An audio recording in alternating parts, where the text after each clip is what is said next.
And no matter what age you are, this could be the most impactful piece of advice to lower your handicap and lower your scores right now. In today's video, we're gonna push aside all of the technical talk, and I'm gonna talk about 3 reasons why you may be struggling at improving your golf swing and your golf game as a whole, struggling to lower your scores, struggling to lower your handicap.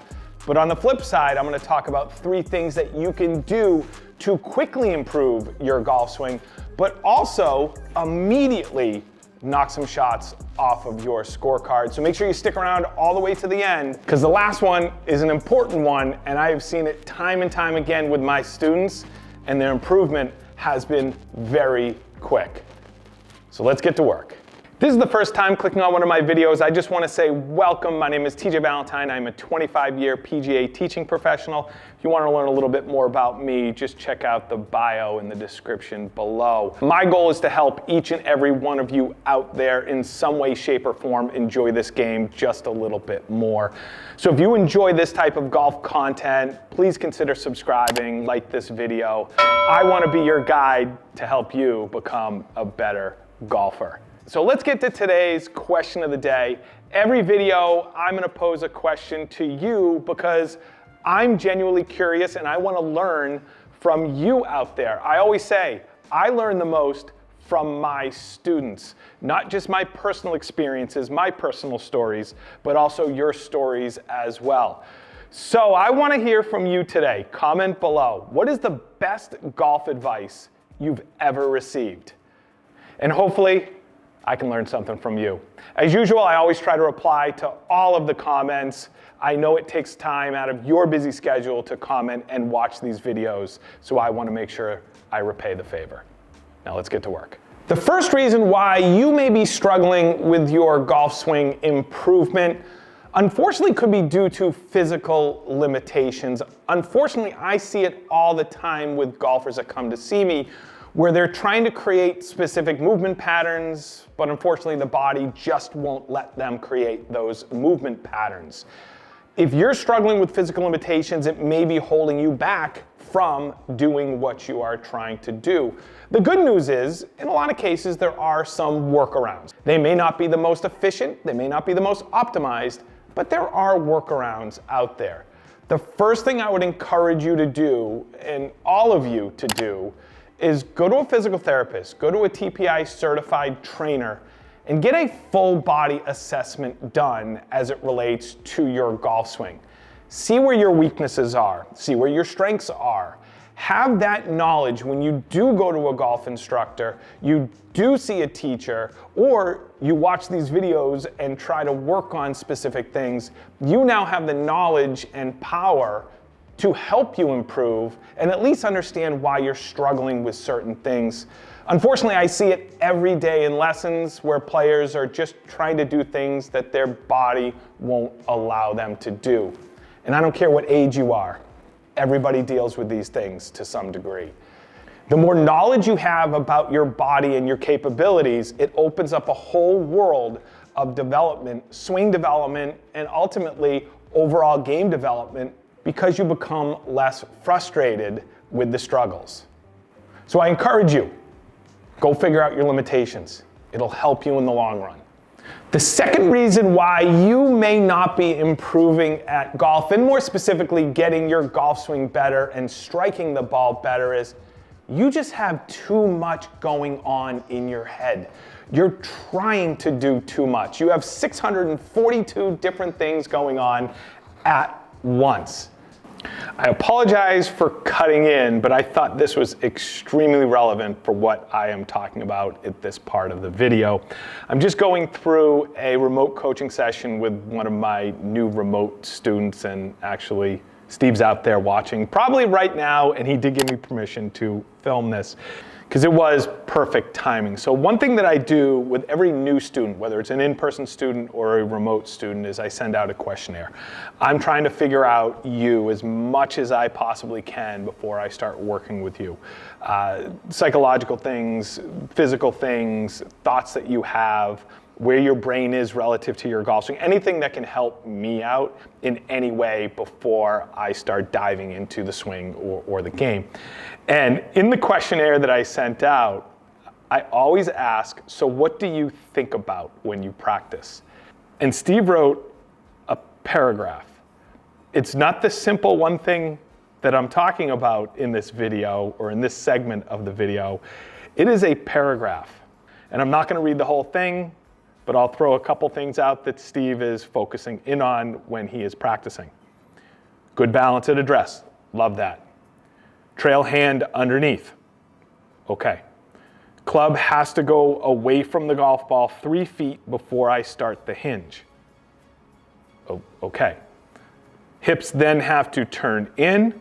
Shoulder has to rotate so the left shoulder is pointing down at the golf ball. Okay. We haven't even got to the top of the swing yet. Top of the swing, I have to transition. I have to lay the club off because I get too far across the line. And in transition, I have to make sure that I shallow the club. Steve, where's the talk about weight shift? Where's your pressure shift here? At impact, my hands have to remain forward. My lead hand has to remain in flexion. And I'm looking at a spot an inch after the golf ball. And it goes on a little bit more. That's a lot going on. We have to simplify it. This is where a guy like Steve can get in trouble. The brain can get in the way, and it basically dilutes all of the good things that need to be thought about. You have to have clear intentions. So my goal in this session is to figure out that first thing that needs to be worked on, and we're going to work on that, and we're going to improve that. So I thought this was relevant to today's conversation. If you're ever interested in a remote lesson, check the link down below in the description. Now let's get back to that video. And all we're trying to do is make the ball go from here to there. It's not that complicated. Just kidding. That's why I have a job. And most of the time, people are thinking about too many things because they don't know exactly what they need to work on. So they're just trying different things, and everything just gets all jumbled up, and good luck playing good golf that way. My best advice, and this is going to sound like a shameless plug, find an instructor. And if you don't have an instructor nearby, I'm available for remote coaching. Check that link down below. But in all seriousness, you need to find somebody that you trust. You need to find somebody that will understand you, the person, you, the player, and your golf swing. Find that one thing that you need to work on first that starts the whole chain reaction to a good swing, and then you need to focus on that one thing. You have to have proper intentions when you are developing your golf swing. If you are all over the place, nothing will get better, and in most cases, things unfortunately are going to get worse. So get a proper diagnosis. Find that first thing that you need to work on that thing until it improves, then you can move on to the next thing. A third reason why golfers do not improve is a very obvious one. You just don't spend enough time working on the things that you need to work on. So if you do understand your physical limitations, and then you do understand the thing that you need to work on, you need to spend time on that thing. I know it goes without saying, but it's just like everything else in this world. If you want to improve, you have to put the time in. I have seen it many times over the last 25 years. Someone comes in for a lesson, we work on something, give them that one thing. I see them a month later and ask them how everything's going, and you know what they tell me? I didn't have time to work on it. You do have time. You can peel away 2 minutes a day in the living room, 5 minutes a day, 30 seconds a day to work on the thing that you need to work on. You don't necessarily need to be on the range. Obviously that can be helpful, but you don't necessarily need to be there. Have the right tools to improve. Get the information you need to help you improve at this game, and I promise you, you will develop, you will become a much better player. But you have to put the time in it. This game is very, very challenging. I had a student last week come in for a lesson, and he told me how bad he was at putting all year long. And I asked him, well, how much time do you put in at improving that part of your game?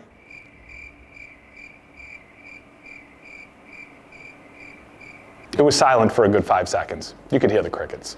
You got to put the time in. If you don't put the time in, you're not gonna improve. Playing golf is awesome. Go out and play golf every day if you can.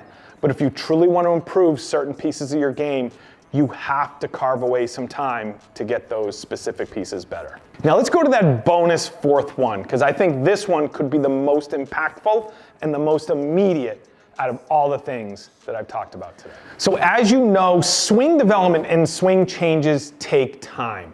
Nothing is really instant. Sometimes you may catch lightning in a bottle and start hitting the golf ball better. But in general, for long-term development, that takes time and patience.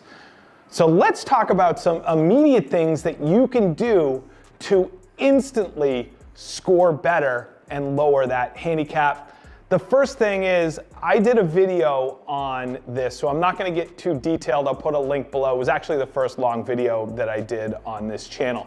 But it's understanding your yardages. And I don't mean just one yardage. Ask 100 golfers, how far do they hit their 7-iron? They're gonna give you 1 yardage. They're not gonna give you a window, they're gonna give you 1 yardage. You don't hit the golf ball the same exact distance every time. That would be awesome and that would make the game much easier if we did. But the sport is hard, there's too many variables, different lies, different situations, wind, environment, all these things play into account. You have a window that you hit the golf ball into. You have a top end and you have a bottom end. And that is gonna probably be 10 yards, 15 yards potentially with each golf club. I encourage you, get on a launch monitor, get those numbers. Understand how far you hit the golf ball, especially with your approach shot clubs. I promise you, that's gonna help you hit more greens, which is where I'm going with this. If you want to immediately lower your handicap and lower your scores and shoot some of the best scores of your life, you have to hit more greens. It's just math. There is a direct correlation between hitting more greens and lowering your score. And how do we hit more greens right now? The first thing is, which can be a little controversial, take that rangefinder, throw it away. Leave it at home, put it up on eBay, get some cash for it. That tool, even though it serves a certain purpose, could potentially be hurting you from hitting more greens. Why? What does that tool do? We grab the laser, we point it right at the pin, we get a number. We don't think about where that pin is on the green. You know how I talked about the top end and bottom end, and we do not hit that iron to that one specific distance? You run the risk of missing a lot of greens if you use that laser, especially if the pin is on the front of that green. You need to start getting middle of the green to slightly back of the green yardages. That's gonna give you the most surface area from a north-south standpoint to hit more greens.